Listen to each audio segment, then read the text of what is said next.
Hi, how you? उम्मीद करता हूँ आप लोग बिल्कुल ठीक होंगे, फिट होंगे। सो गाइस, आज बात करने वाले हैं बल्गिंग डिस्क के बारे में। जी हाँ, आप में से काफ़ी सारे लोग इसके बारे में जानते होंगे और काफ़ी सारे लोग इससे सफ़र भी कर रहे होंगे। सो गाइस, आज जानने वाले हैं कि बल्गिंग डिस्क जो होती है कितने टाइप की होती है। अगर आपको बल्गिंग डिस्क है तो आपको करना क्या चाहिए। Okay, so guys, bulging disc जो मेजर है वो हमारा 3 टाइप की बल्गिंग डिस्क होती है।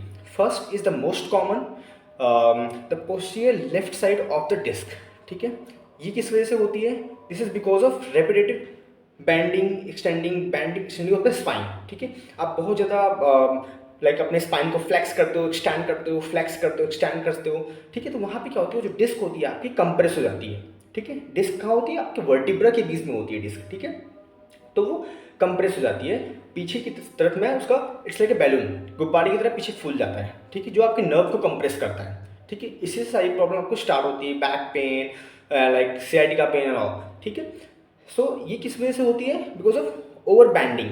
ठीक है, सो जब भी बोलते हैं, जब भी आप कुछ नीचे से, if you going to pick up something from the floor, so you have to bend from the spine, you have to bend from the hip, not from the spine. ठीक है, आपको हिप जॉइंट दिया हुआ है, you have to like hinge like this and sit and like, तब आप floor से कुछ उठाओ। ठीक है, and the second is decrease in disc height. ठीक है, आपकी जो डिस्क की हाइट होती है वो लूज हो जाती है, वो कम हो जाती है। ठीक है, अगर डिस्क की हाइट जो है वो लूज होती है तो यहाँ पे क्या प्रॉब्लम क्रिएट होती है?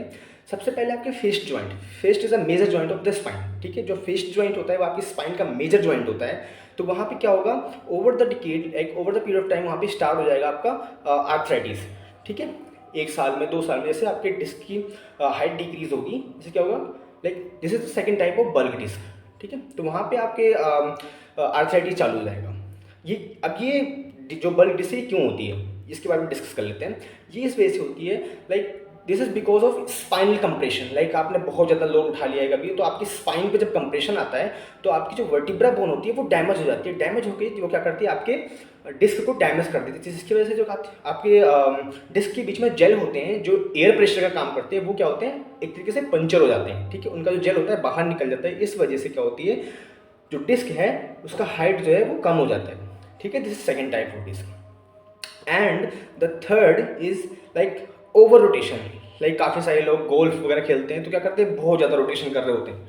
ठीक है, सो उसमें क्या होता है, आपकी जो डिस्क है वो कंप्लीटली डैमेज हो जाती है, क्रैक हो जाती है। जिससे क्या होता है, सेम थिंग उसमें होता है, एक जेल जो होता है आपकी डिस्क के अंदर वो बाहर निकल जाता है। ठीक है, ये क्यों होता है? Because of to much of spine rotation. ठीक है, सो बस आप में से अगर एग्जैक्ट तो जब भी बता सकते हैं, आप एक्सरे करा रहे हैं, एमआरआई वगैरह करा रहे हैं, तभी पता चल सकता है। ठीक है, बट अगर आप में से किसी को भी ये इन तीनों में से कोई प्रॉब्लम है तो आपको करना क्या चाहिए? ठीक है, सबसे पहले गाइस आपको अपनी स्पाइन स्टेबिलिटी पे काम करना है। ठीक है, स्पाइन को स्टेबिलिटी कहाँ से मिलेगी? कोर से मिलेगी। So you have to work on core stiffness, जैसे कि मैंने लास्ट वीडियो में बताया था, you have to work on core stiffness, like you deep core muscle, not like too much of crunches. ठीक है, क्रंचेस तो करने ही नहीं। अगर आपको स्पाइन में ऐसी कुछ प्रॉब्लम है, avoid the crunches and spinal flexion. ठीक है, और always band from the hip, not from the spine.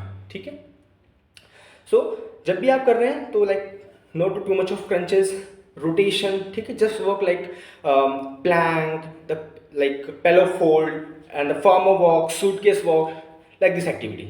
ठीक है, आपको इंड्योरेंस पे, कोर इंड्योरेंस पे काम करना है। जितने ही आपकी कोर की मसल स्ट्रांग होगी उतनी ज़्यादा आपको स्टिफनेस मिलेगी आपके स्पाइन में।